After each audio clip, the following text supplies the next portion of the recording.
You open the refrigerator at midnight. The light spills out, cold and white, onto your face. There is milk you forgot about, leftovers from 3 nights ago, a drawer of vegetables slowly softening in the dark. You close the door without taking anything. The average modern household throws away roughly a third of the food it buys, tossed because it's spoiled, or because it might have. You live surrounded by more preserved food than any human in history, and you trust almost none of it past a printed date. Your ancestors had no light, no cold box, no printed date. A failed harvest meant a winter of hunger, and a spoiled cache could mean death by spring. And yet they survived, generation after generation, in deserts and tundra and rainforest. The question isn't how they coped without refrigeration. The question is how they built a relationship with food so precise, so patient, that an entire body of knowledge you have completely lost, lived inside their hands. Let's start with the problem itself. By roughly 12,000 years ago, as the last ice age loosened its grip, humans were storing food at a scale never seen before. Grain pits at sites in the Jordan Valley date to around 11,300 years ago, built before agriculture was fully established, meaning people were hoarding wild cereals and engineering ways to keep them. Decay is not a single enemy. It is bacteria, mold, yeast, insects, oxygen, and moisture, each attacking on its own schedule. Every preservation method humans ever invented is really an attack on one of these. Remove the water and bacteria starve. Remove the oxygen and mold suffocates. Lower the temperature, raise the acidity, saturate with salt or smoke. Each is a lever pulled against rot. Ancient humans did not know about microorganisms. They knew about outcomes. And across thousands of years, they read those outcomes with a patience we can barely imagine. In 2010, archaeologists studying the Pavlov sites in what is now the Czech Republic described storage pits dug into permafrost, natural freezers, used by mammoth hunters more than 25,000 years ago. The cold ground held meat through seasons when fresh kills were impossible. This was not luck.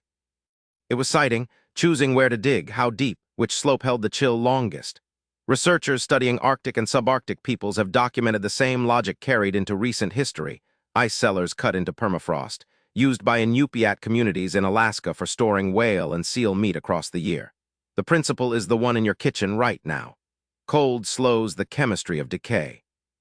The difference is that your ancestors had to find the cold, read the land for it, and trust it with their survival. Then there is drying, the oldest and most universal method of all. Anthropologists studying hunter-gatherer diets have noted that meat drying, what becomes jerky, what becomes pemmican, appears on every inhabited continent, independently invented again and again. Strip the flesh thin, hang it in sun or wind or smoke, and the water leaves. What remains can last months. Indigenous peoples of the North American plains pounded dried bison meat together with rendered fat and dried berries into pemmican, a food so dense and stable it could survive years and fuel a journey across a continent. The Inca freeze-dried potatoes into chuño high in the Andes, leaving tubers out to freeze at night and bake by day, then pressing the water from them by foot, a process so effective the results stored for a decade or more. Look closely and a pattern emerges. Ancient preservation rested on a handful of principles, discovered everywhere, refined endlessly. Drying, the simplest and most widespread. Sun, wind, and smoke pulled water from fish, meat, fruit, and grain until decay had nothing to feed on. A dried fish keeps for a season, a smoked one longer still. Salting, salt draws water out of food and out of the microbes trying to live in it. Salt fish and salt pork carried sailors and soldiers across oceans. Where salt was scarce, it was worth fighting wars over. Fermenting, the strangest and most counterintuitive. Instead of killing microbes, you recruit friendly ones, letting controlled bacteria acidify the food so that nothing dangerous can grow. Sauerkraut, kimchi, fish sauce, yogurt, cheese, spoilage domesticated. Cold, ice cellars, permafrost pits, mountain caves, streams. Wherever the land held a chill, humans stored food in it. Burial and sealing, butter sunk in peat bogs. Eggs packed in lime or ash. Fruit submerged in honey which never spoils. Cut off the air and much of decay simply stops. Fat sealing. Cooked meat packed under a layer of its own rendered fat, confit, airlocked beneath a solid white seal that kept it edible through winter. Each of these was a technology. Not metal or machine, but knowledge passed mouth to mouth, hand to hand, season after season.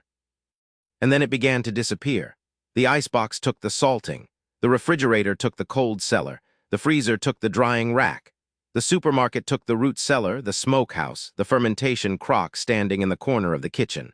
Canning factories took the work of the autumn-preserving days when whole families worked together to put up enough to survive the dark months.